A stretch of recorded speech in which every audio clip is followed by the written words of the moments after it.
നമസ്കാരം, മലയാളി വാർത്തയിലേക്ക് സ്വാഗതം. അങ്ങനെ നിയമസഭയിൽ ബജറ്റ് പ്രഖ്യാപനമൊക്കെ നടന്നുകൊണ്ടിരിക്കുമ്പോൾ കേരളത്തിലെ മുഖ്യമന്ത്രിയുടെ മകൾ ഉൾപ്പെട്ട മാസപ്പടി വിവാദത്തിൽ കേന്ദ്ര സംഘം ഇപ്പോൾ അന്വേഷണം ആരംഭിച്ചിരിക്കുകയാണ്. ആലുവ കോർപ്പറേറ്റ് ഓഫീസിലാണ് പരിശോധന തുടങ്ങിയിരിക്കുന്നത്. SFIO സംഘമാണ് ഇപ്പോൾ അവിടെ കൊച്ചിയിൽ ഓഫീസിൽ പരിശോധന നടത്തുന്നത്. ആലുവയിലെ CMRL ആസ്ഥാനത്താണ് സീരിയസ് ഫ്രോഡ് ഇൻവെസ്റ്റിഗേഷൻ ഓഫീസ് സംഘത്തിന്റെ റെയ്ഡ് തുടങ്ങിയിരിക്കുന്നത്. SFIO deputy director M. Arun പ്രസാദിന്റെ നേതൃത്വത്തിലുള്ള സംഘമാണ് ഇന്ന് രാവിലെ 9-ന് CMRL ഓഫീസ് ഉദ്യോഗസ്ഥർ എത്തിയതിന് പിന്നാലെ റെയ്ഡ് ആരംഭിച്ചത്. നേരത്തെ അറിയിക്കാതെ അന്വേഷണ സംഘം കമ്പനി ഉദ്യോഗസ്ഥരോട് മൊബൈൽ ഫോണോ ലാൻഡ് ഫോണോ ഉപയോഗിക്കരുതെന്ന് നിർദ്ദേശം നൽകിയ ശേഷമാണ് പരിശോധന ആരംഭിച്ചത്.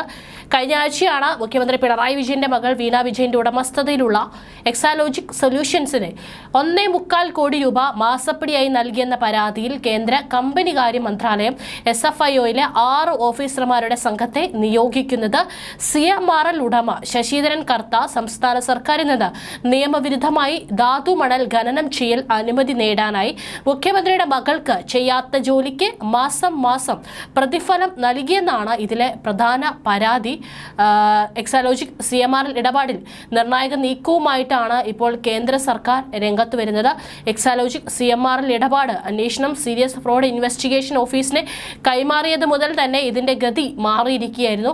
അന്വേഷണം കോർപ്പറേറ്റ് ലോ ഓഫീസിലെ ഉന്നത ഉദ്യോഗസ്ഥർ ഉൾപ്പെട്ട സംഘത്തിന് നൽകി. ഉത്തരവിന്റെ പകർപ്പ് മാധ്യമങ്ങളിലൂടെ എല്ലാം തന്നെ കഴിഞ്ഞ ദിവസങ്ങളിൽ പുറത്തു വന്നിരുന്നു. കോർപ്പറേറ്റ് തട്ടിപ്പ് അന്വേഷണ ഏജൻസിയാണ് serious fraud investigation office. Corporate മന്ത്രാലയത്തിന് കീഴിലെ ഏറ്റവും ഉയർന്ന അന്വേഷണമാണിത്. നിലവിലെ ROC ഉദ്യോഗസ്ഥരും അന്വേഷണ സംഘത്തിലുണ്ട്. നേരത്തെ SFIO അന്വേഷണത്തിന് തടസ്സമില്ലെന്ന് ഹൈക്കോടതി വ്യക്തമാക്കിയിരുന്നു. അതേസമയം വിഷയത്തിൽ കേന്ദ്ര സർക്കാർ നിലപാട് വ്യക്തമാക്കാത്തതിനാൽ ഹൈക്കോടതി നേരത്തെ അതൃപ്തി പ്രകടമാക്കുകയും ചെയ്തിരുന്നു. ഫെബ്രുവരി 12-നാണ് കേസ് വീണ്ടും പരിഗണിക്കുക. മുഖ്യമന്ത്രിയുടെ മകൾ വീണ വിജയന്റെ എക്സാലോജിക് കമ്പനിക്ക് CMRL കമ്പനി ഇല്ലാത്ത സേവനത്തിനാണ് പ്രതിഫലം നൽകിയെന്ന കണ്ടെത്തലിൽ സീരിയസ് ഫ്രോഡ് ഇൻവെസ്റ്റിഗേഷൻ ഓഫീസ് അന്വേഷണം ആവശ്യപ്പെട്ട് ഷോൺ ജോർജ് സമർപ്പിച്ച ഹർജിയിലായിരുന്നു കോടതി നടപടി. KSIDC CMRL എക്സാലോജിക് ഇടപാടിനെ കുറിച്ചും കേന്ദ്ര കമ്പനി കാര്യ മന്ത്രാലയം അന്വേഷണം നടത്തിവരുന്നതായി കേന്ദ്ര ഹൈക്കോടതിയെ അറിയിച്ചിരുന്നു. രാഷ്ട്രീയ പാർട്ടികൾക്കും നേതാക്കൾക്കും മാധ്യമങ്ങൾക്കും 95 കോടി രൂപ മതിയായ രേഖകളില്ലാതെ നൽകിയെന്ന പരാതിയും അന്വേഷണ പരിധിയിലുണ്ട്. ആരോപണം നേരിടുന്ന നേതാക്കളിൽ പിണറായി വിജയൻ, രമേശ് ചെന്നിത്തല, അന്തരിച്ച ഉമ്മൻചാണ്ടി, PK കുഞ്ഞാലിക്കുട്ടി എന്നിവർ ഉൾപ്പെടുന്നു. BJP ലയിച്ച ജനപക്ഷ പാർട്ടിയുടെ നേതാവ് ഷോൺ ജോർജ് നൽകിയ പരാതിയിലാണ് അന്വേഷണം. അന്വേഷണത്തിന് ഹൈക്കോടതി മേൽനോട്ടം ആവശ്യപ്പെട്ട് ഷോൺ നൽകിയ പരാതി അടുത്താഴ്ച കോടതി വീണ്ടും പരിഗണിക്കും. അതേസമയം ഇപ്പോൾ ഇവിടെ അന്വേഷണം വന്നതുമായി ബന്ധപ്പെട്ട് ഷോൺ ജോർജ് മലയാളി വാർത്തയോട് പ്രതികരിക്കുകയും ചെയ്തിട്ടുണ്ട്. അന്വേഷണം ഇന്ന് വരെ എല്ലാവരും പറഞ്ഞുകൊണ്ടിരുന്നത് ഇവിടെ വിവിധ അന്വേഷണങ്ങൾ നടന്നിട്ടുണ്ട്, അതൊന്നും ഒരു തീരുമാനം ഉണ്ടാവില്ല.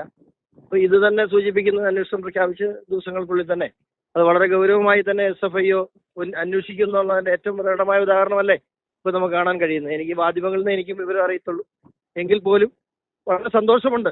തീർച്ചയായിട്ടും അവിടെ നിന്ന് തന്നെയാണല്ലോ ആരംഭിക്കേണ്ടത്. CMRL ആണല്ലോ ഇതിന്റെ എല്ലാം കേന്ദ്ര ബിന്ദു.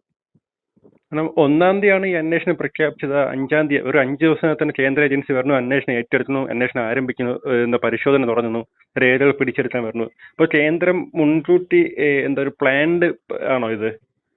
അല്ല, SFIO സംബന്ധിച്ചിടത്തോളം SFIO എന്ന് പറയുന്നത് സീരിയസ് ഫ്രോഡ് ഇൻവെസ്റ്റിഗേഷൻ ഓഫീസാണ്. അങ്ങനെ ഒരു ഓഫീസിന്റെ അന്വേഷണം പ്രഖ്യാപിച്ചു കഴിഞ്ഞ് ദിവസങ്ങൾ കഴിഞ്ഞ് അങ്ങോട്ട് തെളിവും തപ്പിച്ചെന്നാൽ എന്ത് കാണും? അതിനകത്ത് അതിൻ്റെതായ ഗൗരവത്തിൽ വേണ്ട അന്വേഷണം മുമ്പോട്ട് പോകാൻ.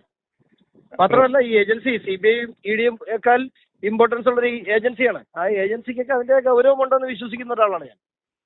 ഇവിടെ പിന്നെ എന്ത് പറഞ്ഞാലും അവിടെ എല്ലാം പറയല്ലോ. ഇത്രയും ദിവസം അഡ്ജസ്റ്റ്മെന്റ് ആണെന്ന് പറഞ്ഞു, അന്വേഷണം ആരംഭിച്ചപ്പോൾ പറഞ്ഞു ഇത് മനഃപൂർവ്വമാണെന്ന് പറയും. ഇതിപ്പം എന്താണ് ഇതിന്റെ യഥാർത്ഥത്തിൽ പറയേണ്ടത്? നമ്മൾ മാധ്യമങ്ങൾ പോലും വിചാരിച്ചില്ല ഇത്ര 5 ദിവസത്തിനകത്ത് മാധ്യമങ്ങൾ പോലും വിചാരിച്ചില്ല. കേൾക്കാമോ? ഹലോ. പക്ഷെ നമ്മൾ മാധ്യമങ്ങൾ പോലും വിചാരിച്ചില്ല 5 ദിവസത്തിനകത്ത് ഇങ്ങനെ അന്വേഷണം തുടങ്ങുന്നത് ആരും വിചാരിച്ചില്ല. ഷോൺ അറിയായിരുന്നോ അന്വേഷണം വേഗത്തിലാകുമെന്ന്? കാരണം ട്വിറ്ററിനനുസരിച്ചുള്ള ഫസ്റ്റ് എൻക്വയറി ഓർഡർ ചെയ്തത് 12-ാം തീയതിയാണ്. 13-ാം തീയതി തന്നെ ഓഫീസ് കോൺസ്റ്റിറ്റ്യൂട്ട് ആയിട്ടുള്ള നിയമ നടപടികൾ അവർ ആരംഭിച്ചിരുന്നു. ഈ ഏജൻസികളുടെ അന്വേഷണം വളരെ വേഗത്തിലാണ് എന്നുള്ള കാര്യത്തിൽ എനിക്ക് ഈ മുൻകാല അനുഭവങ്ങൾ കേട്ടറിഞ്ഞത് വെച്ച് എനിക്ക് പ്രത്യേകിച്ച് സംശയമൊന്നുമില്ലായിരുന്നു. എത്രയും പെട്ടെന്ന് തന്നെ അന്വേഷണം ഉണ്ടാകുമെന്നാണ് ഞാൻ വിചാരിച്ചത്.